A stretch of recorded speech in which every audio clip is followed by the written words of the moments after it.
പാൽ മാസപ്പടിയിൽ 185 കോടിയുടെ അഴിമതിയെന്ന് കേന്ദ്ര സർക്കാർ. SFIO അന്വേഷണത്തിലാണ് കണ്ടെത്തൽ. CMRL ചെലവുകൾ പെരുപ്പിച്ചു കാട്ടി അഴിമതി പണം കണക്കിൽപ്പെടുത്തി. ചരക്ക് നീക്കത്തിനും മാലിന്യ നിർമ്മാർജ്ജനത്തിനും കോടികൾ ചെലവിട്ടുന്ന വ്യാജ ബില്ലുകൾ പുറത്ത്. ഡൽഹി ഹൈക്കോടതിയിൽ വാദമെഴുതി നൽകി കേന്ദ്രവും ആദായ നികുതി വകുപ്പും. എറണാകുളം അങ്കമാലി അതിരൂപത ആസ്ഥാനത്ത് സമരം ചെയ്ത വിമത വിഭാഗം വൈദികർക്കെതിരെ പോലീസ് നടപടിയെടുത്തതിൽ പ്രതിഷേധം തുടരുന്നു. പോലീസും പ്രതിഷേധക്കാരും തമ്മിൽ ഉന്തും തള്ളുമുണ്ടായി. ഗേറ്റ് തുറന്ന ബിഷപ്പ് ഹൌസിലേക്ക് കടക്കാൻ ശ്രമിച്ച പ്രതിഷേധക്കാരെ പോലീസ് തടഞ്ഞു.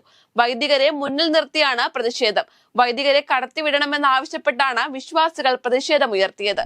മലയാളികളുടെ പ്രിയ ഗായകൻ P. ജയചന്ദ്രന്റെ സംസ്കാരം നടന്നു.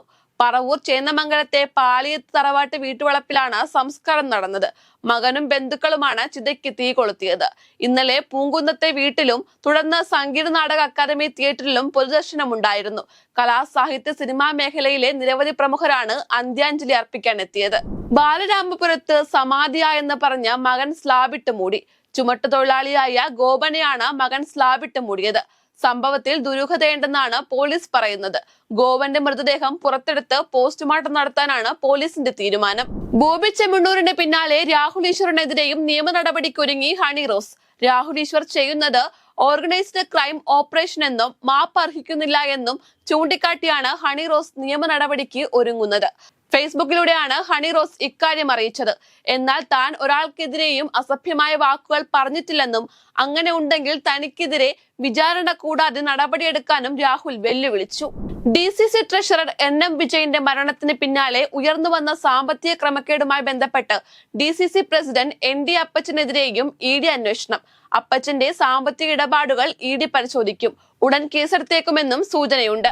സീരിയൽ സെറ്റിലെ ലൈംഗിക അതിക്രമവുമായി ബന്ധപ്പെട്ട കേസിൽ പോലീസിനെതിരെ ഗുരുതര ആരോപണവുമായി ജൂനിയർ ആർട്ടിസ്റ്റ് കോർഡിനേറ്ററായ യുവതി. തിരുവല്ലം പോലീസ് ഇതുവരെ അസീമിന്റെ മൊഴിയെടുക്കാൻ തയ്യാറായില്ലെന്ന് യുവതി ആരോപിച്ചു. കേസ് ഒത്തുതീർപ്പാക്കാനാണ് പോലീസിന്റെ ശ്രമം. എന്നാൽ കേസുമായി മുന്നോട്ടു പോകാനാണ് തീരുമാനമെന്നും യുവതി പറഞ്ഞു. PC ജോർജ് കലാപാഹ്വാനം നടത്തുന്നുവെന്ന ആരോപണവുമായി SDPA സംസ്ഥാന പ്രസിഡന്റ് CPA ലത്തീഫ്. സംസ്ഥാന സർക്കാർ PC ജോർജിനെ സംരക്ഷിക്കുകയാണെന്നും SDPA സംസ്ഥാന പ്രസിഡന്റ് കുറ്റപ്പെടുത്തി. സംഘപരിവാർ പോലും നടത്താത്ത പ്രസ്താവനകൾ PC ജോർജ് നടത്തുന്നു. നേരത്തെ ഉണ്ടായിരുന്ന കേസിലെ ജാമ്യ വ്യവസ്ഥകൾ PC ജോർജ് ലംഘിച്ചുവെന്നും എന്നിട്ടും പോലീസ് അറസ്റ്റ് ചെയ്യുന്നില്ലെന്നും SDPI നേതാവ് കുറ്റപ്പെടുത്തി. പ്രായപൂർത്തിയാകാത്ത പെൺകുട്ടിയെ 62 പേർ പീഡിപ്പിച്ച സംഭവത്തിൽ അന്വേഷണം ഊർജിതമാക്കി പോലീസ്. കഴിഞ്ഞ ദിവസം 5 പേർ റിമാൻഡിലായതിന് പിന്നാലെ 8 പേരെ കൂടി പോലീസ് കസ്റ്റഡിയിലെടുത്തു. ഇവരെ ചോദ്യം ചെയ്തു വരികയാണ്. ശിശുക്ഷേമ സമിതിയുടെ കൗൺസിലിംഗിനിടെയാണ് 13 വയസ്സ് മുതൽ പീഡനത്തിനിടയായതായി 18കാരി വെളിപ്പെടുത്തിയത്. 60ഓളം പേർ പീഡിപ്പിച്ചതായാണ് പെൺകുട്ടി വെളിപ്പെടുത്തിയിരിക്കുന്നത്. പഞ്ചാബിൽ AAP MLA ദുരൂഹ സാഹചര്യത്തിൽ മരിച്ച നിലയിൽ കണ്ടെത്തി. ലുധിയാന MLA ആയ ഗുർപ്രീത് ഗോഗി ബാസിയാണ് വീടിനുള്ളിൽ വെടിയേറ്റ നിലയിൽ കണ്ടെത്തിയത്. സ്വയം വെടിവെച്ചതാണെന്ന് പോലീസിന്റെ പ്രാഥമിക നിഗമനം. ഹഷ്മണി കേസിൽ നിയുക്ത അമേരിക്കൻ പ്രസിഡന്റ് ഡൊണാൾഡ് ട്രംപ് കുറ്റക്കാരനെന്ന് കോടതി. എന്നാൽ സാധാരണ കുറ്റവാളികളെ പോലെ ട്രംപിന് ശിക്ഷ അനുഭവിക്കേണ്ട സാഹചര്യമില്ല. ഈ മാസം 20-ന് സത്യപ്രതിജ്ഞ ചെയ്ത് പ്രസിഡന്റായി ചുമതലയേൽക്കുന്നതിനാണ് ട്രംപിനെ ശിക്ഷയിൽ നിന്നും ഒഴിവാക്കിയത്.